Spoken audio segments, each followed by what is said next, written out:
Right now at 5, a tragic crash claims the life of a Carthage teen. What troopers say led to the deadly wreck. And we've got a mild start to the day. We have another round of potential pop-up storms this afternoon. We'll look at your forecast coming up. Plus, a new manufacturing facility is coming to Pittsburgh. What Eagle Pitcher says the project is finally ready to break ground. The 4 states' most watched news starts now. Good morning and welcome to the KOAM Morning News. It's 5 a.m. I'm Elise Noe. And I'm Chris Warner. It's Wednesday, it's July the 9th, and had a pretty toasty day yesterday. Had some of those scattered thunderstorms out there, which of course made it feel a lot muggier. And we have another round of at least some isolated storms expected today. So we talked about it yesterday. A lot has changed since last night.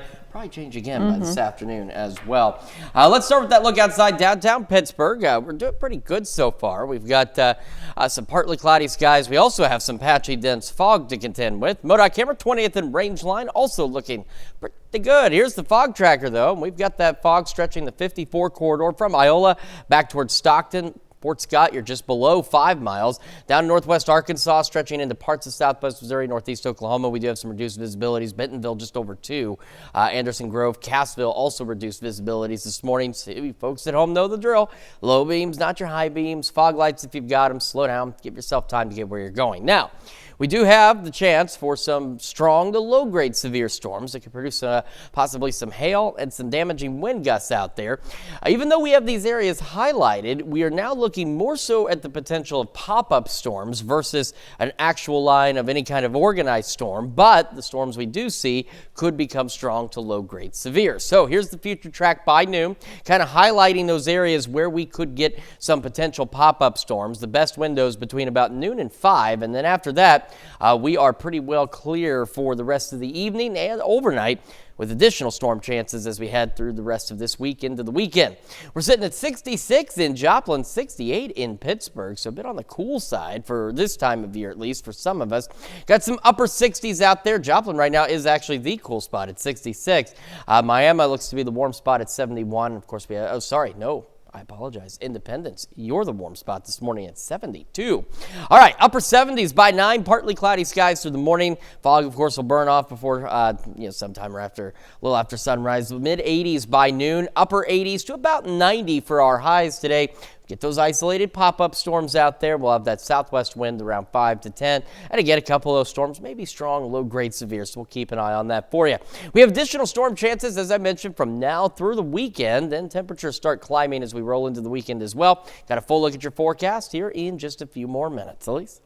All right, Chris, thanks. Well, some drivers in Joplin may want to seek alternate routes today. Crews begin work at 8 a.m. on South St. Louis Avenue from 6th to 7th Streets. The area will be closed to traffic as Fire Gas plans to install infrastructure. Now, this daytime closure will run from today through Friday, but the area should reopen at 4 each day. Neighborhood traffic will still be accessible to residents. Well, an early morning crash in Jasper County takes the life of a Carthage teen. Authorities responded to the crash at about 5 in the morning at Prigmore and Cedar near Dunaweg. Troopers say the crash happened after a pickup failed to stop at a stop sign and traveled off the right side of the road. The driver then overcorrected, traveled off the left side of the road where the pickup overturned and struck a tree. The driver, 18-year-old Aiden Lambeth, died at the scene. In response to the crash, Carthage schools have activated their crisis response plan to offer support. On Thursday from noon until 2, crisis team support will be available in the Carthage High School Media Center. They say counselors will also be available in the days ahead for anyone who may need someone to talk to.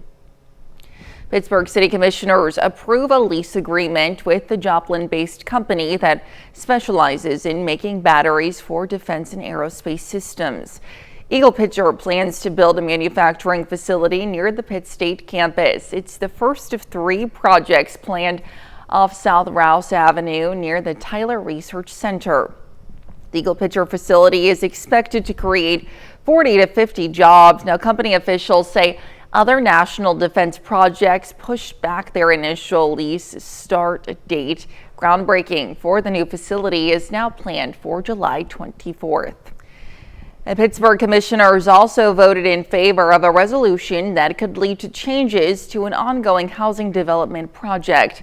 The project in question, Silverback Landing, located directly east of the new PSU development that includes Eagle Pitcher. The Silverback Landing development started in 2018, creating middle to higher income housing in Pittsburgh. It's a reinvestment housing incentive district, a state program which helps developers build infrastructure by reimbursing costs through property taxes. Now, according to the city, progress on the project was impacted by the pandemic and supply chain issues. Currently, only 22 out of the 60 planned homes for the development have been built. This resolution would allow the city to hold a public hearing to consider changes to the Silverback Landing project, including an extension of the timeline. Our goal is to build houses in Pittsburgh and to see this development come to fruition for the people that have purchased homes out there or the people that live in surrounding neighborhoods to get what they were promised. And so we're really hoping that this acquisition would do that.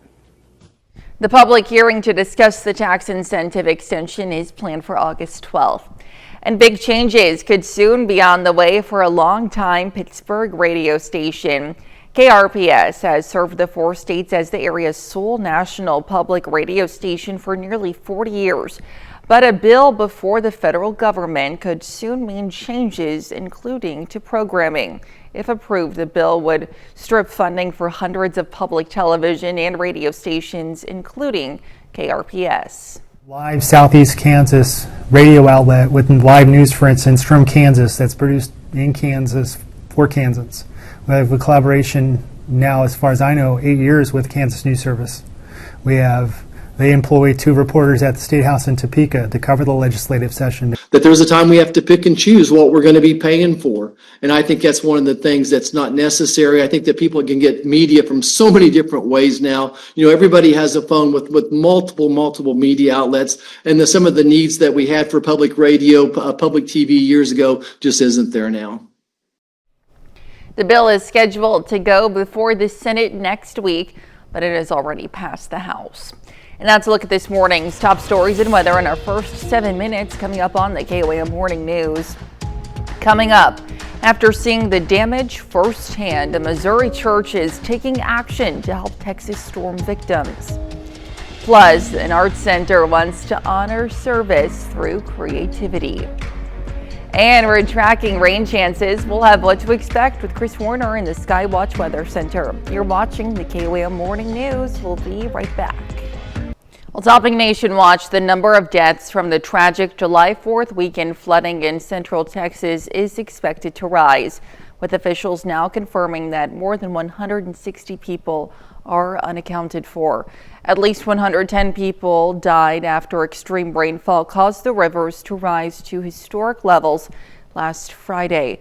Pressure is mounting on local and state officials over the lack of early warnings while survivors grapple with what comes next. CBS News' Naomi Ruckham reports from New York. So this is the water line here on the front door. So my stepdad was in here sleeping. John Vineyard says his stepfather was rescued by firefighters as floodwaters rushed inside his Ingram, Texas home on July 4th. That was after his mother, Colleen Lucas, had hurried home from work to warn her husband about the catastrophic conditions, but was unable to reach him. Grabbed a hold of the door, put one foot out, and the water was up to here. Saved from the flood, the family must now put their lives and home back together again. Don't even know where to start, where to begin. It's devastating. A few miles away in Kerrville Tuesday, an emotional city council meeting. I wish to God there was a way we could have warned them. That's the question local officials continue to face in the aftermath of this tragedy, which has been blamed for more than 100 deaths. All those questions will be answered, but the priority right now is bringing people home.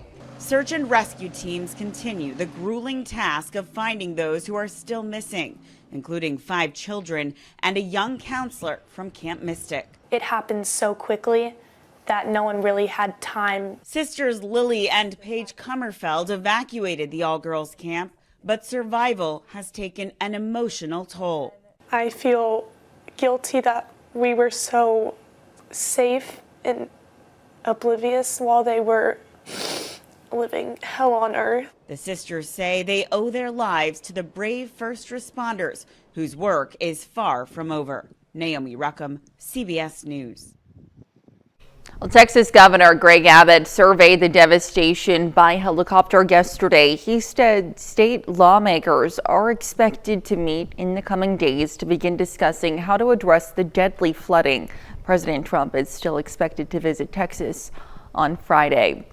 And a church in Knoll, Missouri is stepping up after witnessing the devastation left behind that deadly storm. Elks River Baptist Church is now on a mission, collecting everything from toiletries to baby food. And they're not just sending help, they're delivering it themselves straight to the Lone Star State. It on our hearts to donate or find a way to get people things they need that have went through this. We have a heart for first responders. We have several first responders in the church and several retired or former first responders as well. Now, if you would like to donate, you can contact Elks First Baptist Church through phone or Facebook. We also have a link on our website, KOAMNewsNow.com. And still to come, she's 82, still teaching and still dancing. Meet the Richmond Ballet's teacher behind the scenes. Plus, Chris returns with another look at your Wednesday forecast. You're watching the KOAM Morning News. We'll be right back. Well, a Virginia ballet teacher has been teaching for more than 60 years. She's 82 years old and continues to inspire new students to try the art form, which she compares to poetry. Rob Cardwell reports. If you've ever been to a performance of the Nutcracker by the Richmond Ballet, you may have talked about the performance of the grandmother. Ask her, and she'd rather you didn't. Watch that you don't roll over in your foot. She wants you to talk about Carry on the second and you hold. the people around her. I do. I'm a teacher, so that's what I love to talk about. Pirouette to second. Meet 82-year-old Susan Massey, tiny dancer, Register. mighty teacher. Regita. I've been teaching over 60 years. I performed before that, and I was studying since 7. Pirouette and to fourth and a D and a straight. Susan joined the faculty of the Richmond Ballet in 1992, but her career started after graduating from the University of Utah, receiving degrees in ballet and modern dance. And up and a straight. From that landlocked state, Pirouette to the fourth. to training and performing in Russia, Denmark, Europe, and England, performing and then teaching. And you're up. For one reason. Ballet is one of the most beautiful, it's like poetry. It's like fluid poetry. It's a beautiful form of expression. And Susan has a knack for teaching, even to students who have no coordination whatsoever. Take this one up to where you can still see it. That's good. Oh, she's the best. She's such a gifted instructor. Chris Colt will tell you Miss Massey taught him the joy of expressing himself. So I actually started taking this the first time they offered this intro for adult ballet about 13 years ago. And I saw it advertised and thought, I'm about to turn 40. It would be really cool to do this thing. Since then, he's been performing in the Nutcracker as well. Susan says her happiness comes from teaching adults about the joy of dance. These students are not the Richmond Ballet's professional company. They're members of the community who take classes recreationally to either learn ballet or tap back into something that they might have studied when they were younger. For fitness, for a hobby, for developing a love of ballet. Ding, ding, ding, little victories. There isn't a class that goes by every day I teach that I don't see somebody go, oh, yes. Building a love of ballet. Hey, 1, 2. Is building better minds. What an incredible teacher. Let's head over now to Chris for a quick look at your forecast. Yeah, we've got a hot and muggy day in store for us with more pop-up storm chances into the afternoon. We got a complete look at your forecast when we come back. Welcome back to the KOAM Morning News, 5:22 now on this Wednesday morning. We're going to start with our outlook for at least the possibility of an isolated strong or low-grade severe storm out there this afternoon. If we do see any, could produce some large hail and possibly some damaging wind gusts, mainly into southeastern Kansas at this point. But this risk is very isolated because right now we're really just looking at pop-up storm chances at this point. Future track again showing where pop-up storms could be, but again, remember with those, it's difficult to pinpoint the exact location of pop-up storms. The best window today is between about noon and 5, and then we'll have clear skies after that and overnight. We start our Thursday with clear skies as well, and as we head into the afternoon, we have another opportunity for maybe an isolated pop-up shower storm. And again, Future Track's kind of having a hard time picking up on these storms, and it had a little bit of a hard time picking up on stuff yesterday as well, like the storms we saw yesterday morning. By Friday, we start to see additional pop-up storm chances, and then by going into Friday late night, overnight, we start to see slightly better chances of more organized thunderstorm activity pushing in from Friday night into early Saturday. And over the next few days, even though the future track didn't look very impressive, we do have a level 1 out of 5 risk for strong storms today. Barely clipping us, but still there tomorrow. And then for Friday as well. So, and again, really today and Friday are slightly better chances of seeing thunderstorm activity. Nothing to worry about through the morning hours, though. Partly cloudy skies is what we're expecting. Mid-70s by 8 o'clock this morning, warming up to the low 80s by 11 a.m. As we head into the afternoon, our highs today are going to be, that is wrong, highs about 90 out there. Winds will be calm, so the air is going to be a little flat. It's going to be pretty muggy. Whether you see rain or not, so do be prepared for that. We got heat index values today that could reach the mid-90s. As we head into the evening, skies will clear out. We're still pretty toasty, though. Upper 70s, near 80 by 10 o'clock. Low 70s tonight. We'll start to see those south winds at around 5 to 10 miles an hour. As we look down the road, here's what we've got. Those pop-up storm chances today, tomorrow. Not all that great tomorrow. Not terrific today, but at least it's slightly better. Low 90s as we head into Thursday and Friday. We'll have those storm chances Friday night into Saturday, and then we'll have some pop-up storms or maybe even to the point of scattered storms through the weekend and into Monday. That keeps our temperatures a little below normal through the weekend as well. We'll heat back up at least briefly next week, back in the low to mid-90s, and we'll see some more upper 80s with some additional pop-up showers and thunderstorms. That's Check Your Forecast. We're going to send it over to Elise now with Health Watch. All right, Chris, thanks. Well, rates of early onset gastrointestinal cancer are rising worldwide. Research published by Oxford University Press shows cases rising in the U.S. and other high-income countries, with people born in 1990 twice as likely to develop colon cancer as people born in 1950. Now, in the U.S., early onset colorectal cancer is now the leading cause of cancer deaths for men under 50 and the second leading cause for women under 50. And people with dementia are living longer. A study by the University of Waterloo looked at more than 1 million dementia patients over the age of 60 in several different countries. They found the reason dementia patients are living longer is likely due to progress in prevention and care and more effective treatments. And the artificial light we're exposed to at night is taking a toll on our health. Research published in the journal Brain Medicine found artificial light exposure at night negatively impacts not only our sleep quality, but also the immune system, metabolism, and even our mood.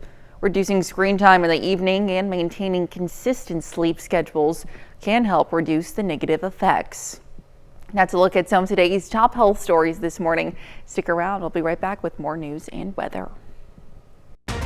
Right now at 5:30, fair season is back, and local 4-H kids aren't just having fun, they're learning life skills in the ring. And beautiful sunrise this morning ahead of another hot, muggy day with some storm chances. Take a look at your forecast coming up. Plus, spring storms tore through a Baxter Springs business. Now they say they're ready to reopen. The 4 states' most watched news starts now. Good morning and welcome to the KOAM Morning News. It's 5:29. I'm Elise Snowy. And I'm Chris Warner. It's Wednesday, it's July the 9th. And yesterday we did get a few showers and thunderstorms out there across the region. We also had those morning ones. The morning ones were the ones that kind of caught everybody off guard a little bit. We weren't really expecting those. So that's why anytime we show the future track, especially this time of year, we get into pop-up storm season and things like that. You always got to take what you see with a grain of salt. Certainly. I'll break it down for you. But, you know, it's just one of those things. It's pop-up storms, man. I don't like them because they're so random. They pop up. Exactly. Exactly. Let's start with that live look outside downtown Pittsburgh. We've got a beautiful view of the sunrise. Got some clouds off to our east there, but otherwise not bad at all. MoDOT camera 20th and range line looking good as well this morning. Here's the fog tracker, though. It's not looking so great. Fort Scott, last update that just came in, you're down to 0.2 of a mile of visibility. So we're talking a chunk of 69 and 54, even stretching into western portions of Vernon County. So not quite to Nevada, but still pretty close. And we have reduced visibilities along that 54 corridor and then back toward Cassville, Anderson, Bentonville as well. So if you're heading down into northwest Arkansas this morning, do keep that in mind as well. Low beams, not your high beams, fog lights if you've got them, because it's the fog that you're supposed to use the fog lights for. I know I've said it before, man, I don't know how many mornings I come in and people have their fog lights on. You might as well just be driving with your brights on, because when it's not foggy, it doesn't do anybody any good. Then this afternoon, we have an isolated hail risk and an isolated wind risk. And you see primarily into southeastern Kansas. The pop-up storms that we see could potentially become strong to low-grade severe. The threat is very isolated today, though. And as you look at the future track heading into the afternoon, by noon, got some of these pop-up storms. I know they're gone by 4. I really think, though, we have a window from about noon to 5 that we could see these pop-up storms. And then after that, though, skies clear out, and we are good for the rest of this evening and into the overnight hours. We do have some slight storm chances tomorrow, but not really looking all that fantastic right now. 66 in Joplin, 68 in Pittsburgh, so something's a little below normal this morning.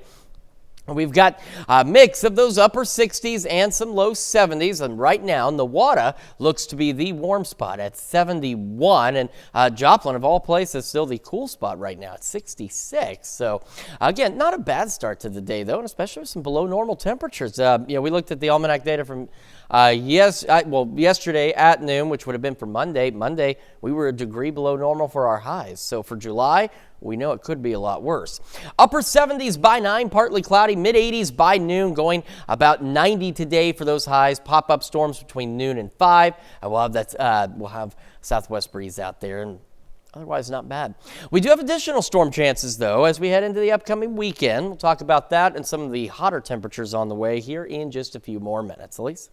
All right, we'll see you soon, Chris. Well, fair season is finally here, and the 68th annual Jasper County Youth Fair is in full swing. Yesterday morning, 4-H exhibitors showed off their livestock and all of their hard work at the Horse and Mule Show. Now, through 4-H, the exhibitors learn how to feed, fit, and show their animals, developing lifelong skills. Well, we have to brush their backs and everything to make sure there's nothing under the saddle so they don't act up when the saddle's on them and it doesn't get sore. The fair runs all week, ending this Saturday. Spiva's Center for the Arts is putting the call out for veterans' works of art. Now, this installation, titled Unbreakable, the Veteran Spirit, will feature works of art submitted by military veterans. The goal is to show the brotherhood and connection that's formed when someone joins the military. In which it breaks down a lot of barriers. You know, when you are side by side with somebody and you're trusting them with your life, some of the stuff that we worry about in our society just kind of falls away, and it helps us to focus on what really matters, the humanity that unites us, instead of like some of the things that divide us. Head over to KOAMnewsnow.com for more information, including submission guidelines. Unbreakable, the Veteran Spirit, runs from September 4th through the 27th. And the Baxter Springs business says it's bouncing back from recent storms. 3.5 months ago, Sleepy Girls Furniture got slammed by some nasty spring storms. Flooding ruined a good amount of merchandise, including many mattresses. Now, despite the work ahead, Sleepy Girls owners says he's ready to reopen to customers and the community. It feels wonderful. It's been 3.5 weeks or 3.5 months, and it's just good to see people again, and instead of just slaving in here, to actually get to talk to people, and I'm a people person. Now, Sleepy Girls reopened for business yesterday, and Heslin says the store should return to fully stocked status in about a month. And that's a look at our top news stories coming up this half hour on the KOAM Morning News. A name you know is making a comeback. Why Max is returning to its HBO roots just in time for Emmy season. We'll have the latest on how one man says an AI chatbot changed his life. You're watching the KOAM Morning News. We'll be right back. In Consumer Watch, President Donald Trump announces plans to enact a 50% tariff on imported copper. In a TV interview Tuesday, Commerce Secretary Howard Lutnick said the U.S. wants to ramp up copper production at home, adding that the levies could be in place as soon as the end of this month. It comes as the president has slapped fresh new tariffs on over a dozen U.S. trading partners, set to go into effect on August 1st. And Max subscribers may notice a change today. The Warner Brothers Discovery-owned streaming service is switching its name back to HBO Max. The company first announced the name change last May, at the time adding that prices would not be affected. The return to the HBO Max brand name comes a week before this year's Emmy nominations are announced. And Mattel is adding a new Barbie to its lineup, its first ever doll with type 1 diabetes. The Barbie wears a glucose monitor on her arm and carries an insulin pump. Now, in a statement, Mattel says it looks to ensure more kids can see themselves in the stories they imagine and the dolls they love. The CDC says more than 300,000 children and young people under 20 have type 1 diabetes. As AI tools grow in popularity and become more advanced and customizable, some experts worry about people forming potentially unhealthy attachments to the technology and disconnecting from crucial healthy human relationships. Ivan Rodriguez reports on some people's experience with the chatbots and what experts recommend. The concerns about people withdrawing from a relationship like a marriage or with family to spend more time with AI chatbots are heightened by the current loneliness epidemic, something that impacts users of all ages. Travis Tanner has been married for 14 years and has 3 children. He started using AI for his job as a mechanic about a year ago, but his primary use for it shifted a few months ago when he says ChatGPT awakened him to go and seek the secrets of the universe. I just sat there and talked to it like it was a person. It became more than a tool. Travis says he felt like the chatbot was acting like a person and helped him become more self-aware. I feel like I'm a better person. I don't feel like I'm angry all the time. I'm more at peace. Dr. Lee Richardson says the loneliness epidemic declared by the U.S. Surgeon General 2 years ago is a factor in why people seek out relationships with AI chatbots. I think that's when we're most vulnerable. It's when we're lonely, when we're hopeless, when we feel like we don't have anybody. She says AI adapts to how people communicate with it and responds accordingly. Most of us use ChatGPT for work, so we think it's a reliable resource. And we'll go there and we'll ask, we'll talk about how we feel.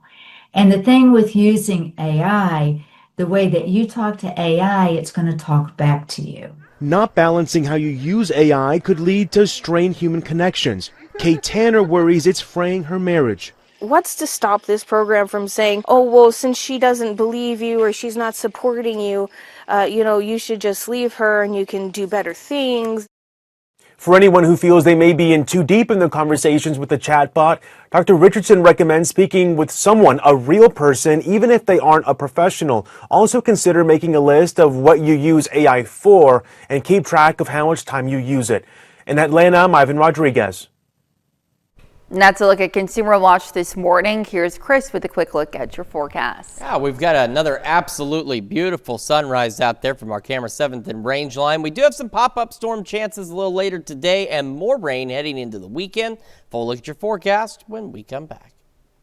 Well, so far, it's been a good growing season for the nation's corn and soybeans. We have an update in today's Ag Day Minutes. I'm Clinton Griffiths with today's Ag Day Minute. A new report says farm bankruptcies so far this year have already exceeded all of what were filed last year. The University of Arkansas System Division of Agriculture looking into it. It says so far this year there have been 259 bankruptcy filings. Economists adding Arkansas makes up more than 25% of those Chapter 12 filings. Now in 2024, 216 farm bankruptcies were filed nationwide. One economist says a large part of the pressure is because commodity prices are back to 2018, 2019 levels and input costs are also higher. The nation's key crops are continuing to improve. 74% of the corn crop is now rated good to excellent. That's a 1-point improvement over last week and well ahead of a year ago. Soybean conditions holding steady this week at 66% good to excellent. And while the crops may be soaking in all that heat, it can be a challenge for farm animals. Check out Daisy here. Her owners in Choctaw, Oklahoma say she is one of 2 donkeys on their small farm. They say she is ornery and always follows them around. They say she likes to come in the front yard and will usually stand in the shade. But on this day, it was so hot, she apparently decided the shade wasn't cutting it. So she decided to check out the fan in the AC unit outdoors. For more Ag News, watch Ag Day weekdays on the station or get updates over at agweb.com. Let's head over now to Chris for a full look at your forecast. Now we've got a beautiful start to the day. Great sunrise from our camera downtown Pittsburgh. Few clouds well off to our east. We also have some patchy fog out there as well, so you keep that in mind, especially if you're into southwest Missouri, northwest Arkansas. It's where most of it is. MoDOT camera 20th and range line in Joplin. Also looking fantastic, some nice purple colors there. As we head into the afternoon, pop-up storm chances are a possibility. It's rare to get a severe risk area highlighted for pop-up storms, but it does happen because as we've discussed, pop-up storms, like what we saw yesterday, can occasionally reach low-grade severe status. But we do have an isolated hail risk and an isolated wind risk, and it's primarily into southeastern Kansas. Now again, the pop-up storm chances, you can see, they're going to be very isolated, but the ones we see could potentially intensify just a bit.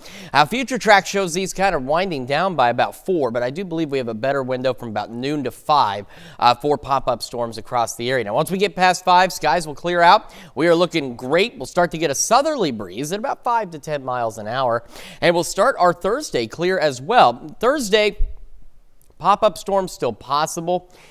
But as you can see on future track, those chances are extremely low because there's nothing showing up. But we do have, and I'll show you the 3-day severe weather outlook. You'll see that we do have some thunderstorm areas highlighted for Thursday. It's just not looking overly impressive at this point. Now, Friday, we're still looking at maybe some pop-up storms into the afternoon. And as we go later into the day Friday and especially overnight into Saturday morning, might get a few more actual scattered storms across the area as well. And some of those could potentially be strong to low-grade severe as well. Now, the good news is, I suppose, at least one positive thing, all of our risks are a level 1 out of 5, so that's at least somewhat more manageable. Doesn't mean that the storms can't still get nasty, but we have the 1 out of 5 today, tomorrow, and you can actually see where there's not even a thunderstorm risk area highlighted for parts of our area. That's why future track isn't really showing much, because our chances of pop-up storms tomorrow are very low. But then we go back to Friday, we go back to that 1 out of 5 risk, primarily, again, back into southeastern Kansas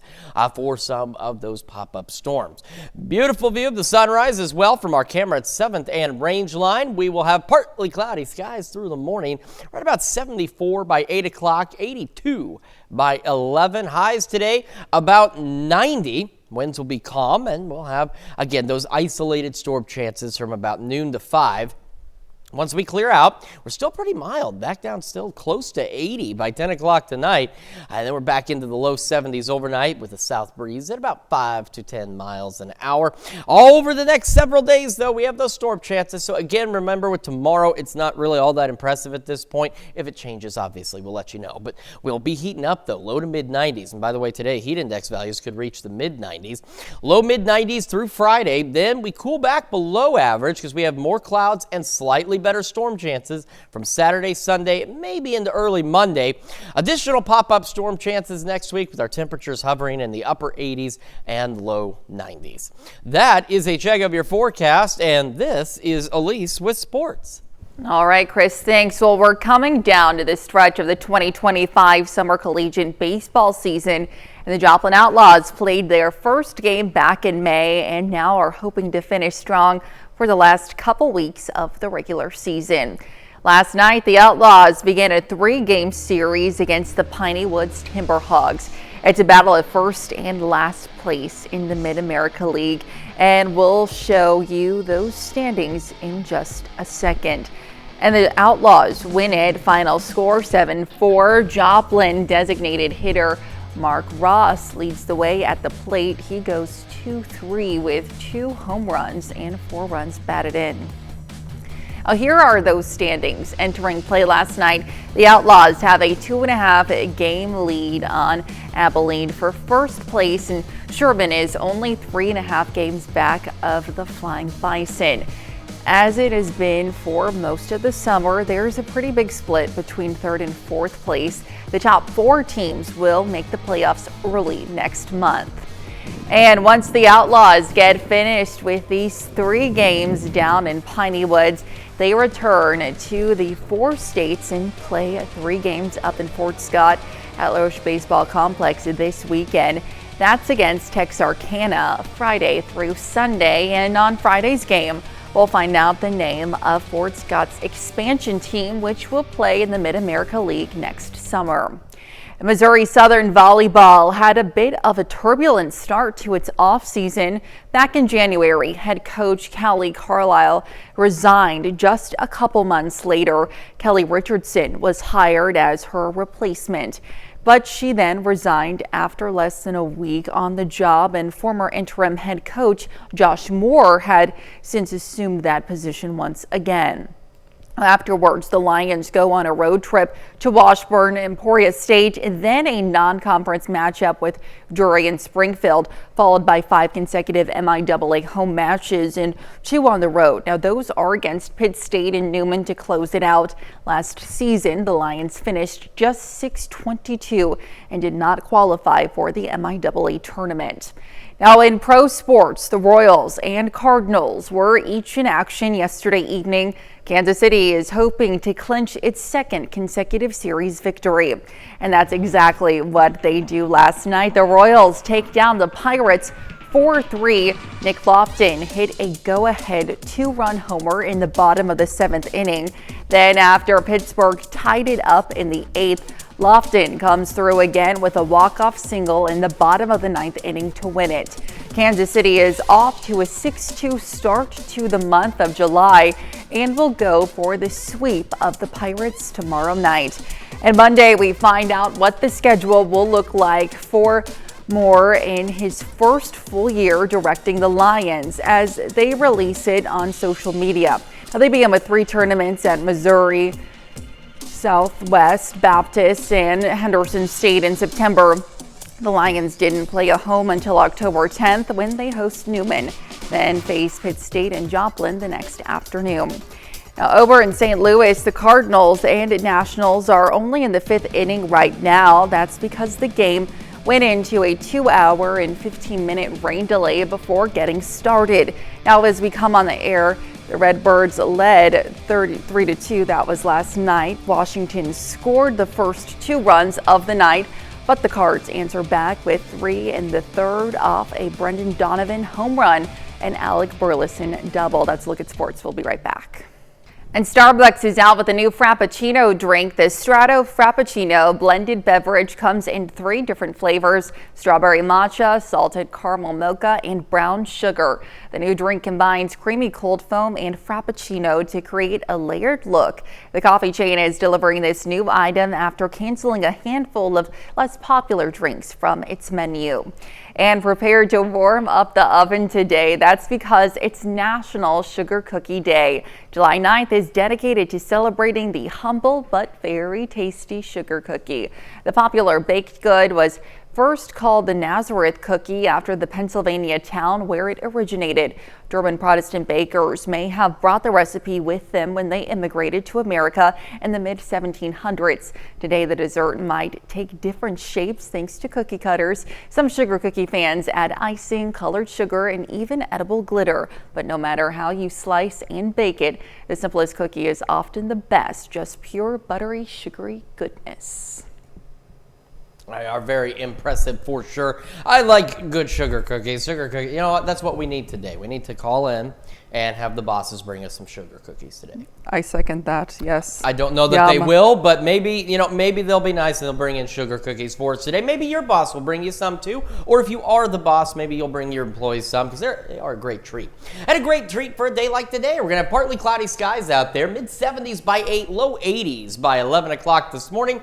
Into the afternoon we go. Isolated pop-up storm chances between noon and 5. Some could be strong to low-grade severe, with hail, gusty winds being the primary concern. Not dissimilar from what we saw yesterday. Highs about 90. Winds will be calm. Skies will clear out once the storms clear out. Still mild though, near 80 by 10. Back in the low 70s tonight with a south breeze 5 to 10. As we head into tomorrow, it is a very low chance, but pop-up storm or 2 is possible. Better chances by Friday night into Saturday and Sunday, with more pop-up storms on Monday. That is a check of your forecast. We're back with more right after this.